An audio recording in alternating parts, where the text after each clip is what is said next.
Tempest Rising is the kind of RTS you played while microwaving a Hot Pocket at 1:37 a.m.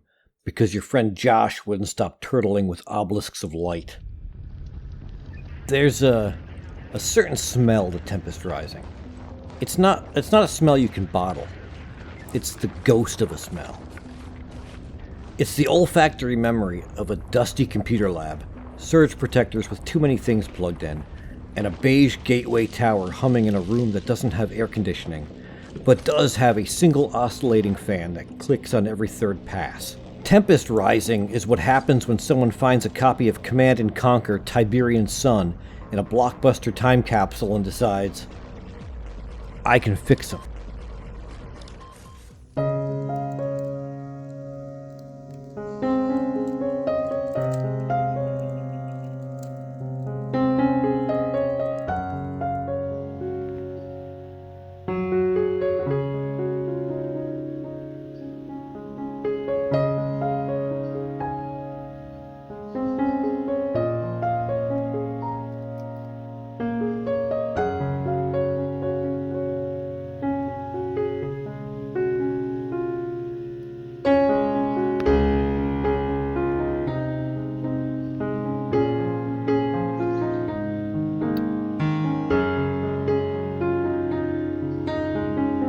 RTS games used to mean something.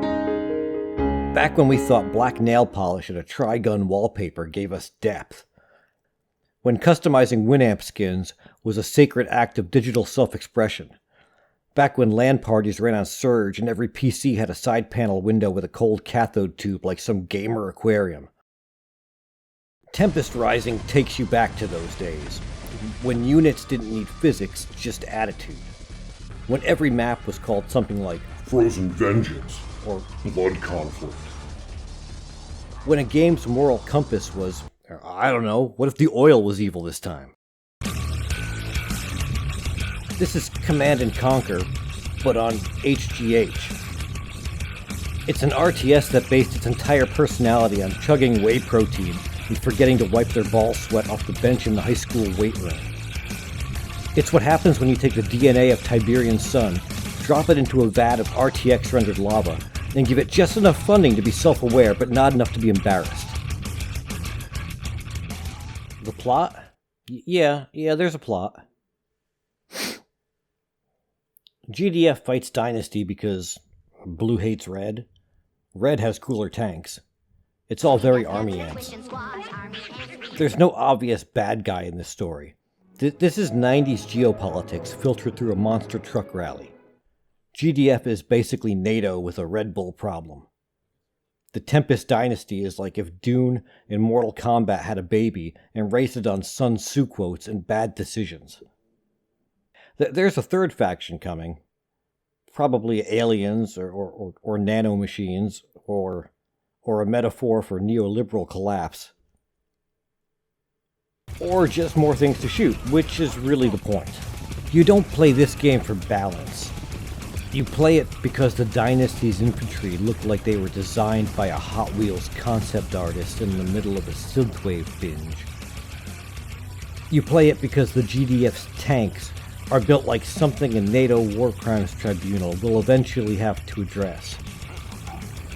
You play it because somewhere in the back of your brain, you miss the sound. That clicky, meaty confirmation of dragging a box over 12 tanks and hearing, unit ready, and thinking, so am I.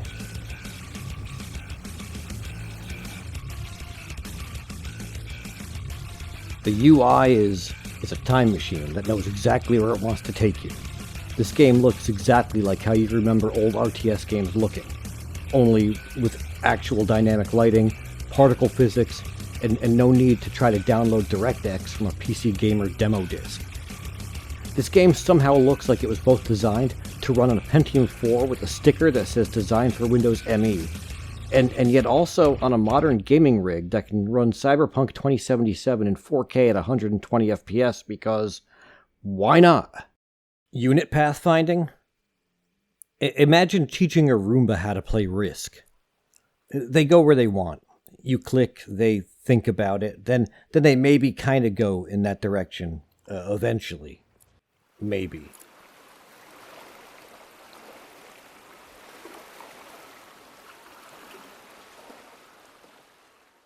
Vehicles all move like they're being driven like someone late to their child custody hearing. Moving over.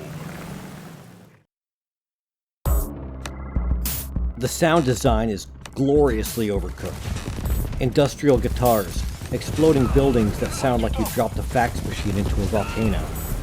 Unit voiceovers delivered with the conviction of a Red Alert 2 casting call. We're on the fire here. Explosions are the love language of Tempest Rising. Nothing dies quietly. Buildings erupt like they're filled with propane and shame. Infantry units scream like they know they've just been denied dental insurance. It's the sound of toxic masculinity before we knew what that meant. Engaging enemy. Every infantry line is delivered like a failed WWE promo. Every tank sounds like a diesel engine doing push-ups in a gravel pit. It's amazing, it's loud, it's deeply stupid, and you love it. Tempest Rising is one of the few modern RTS games that understands its heritage. It's not just mimicking the old greats, it's continuing the lineage. This is a nostalgia attack.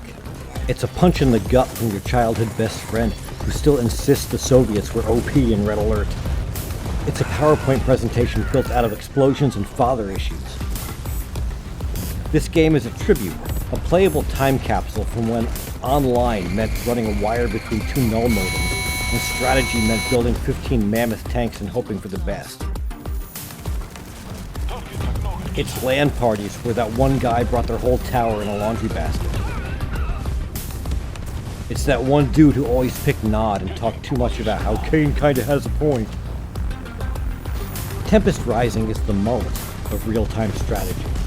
Business in the front, nuclear launch in the back.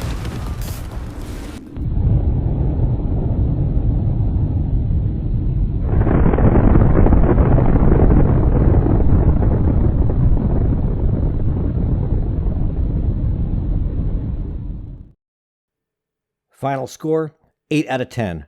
It would be a 9, but I accidentally alt-tabbed mid-battle and lost 3 harvesters. Again.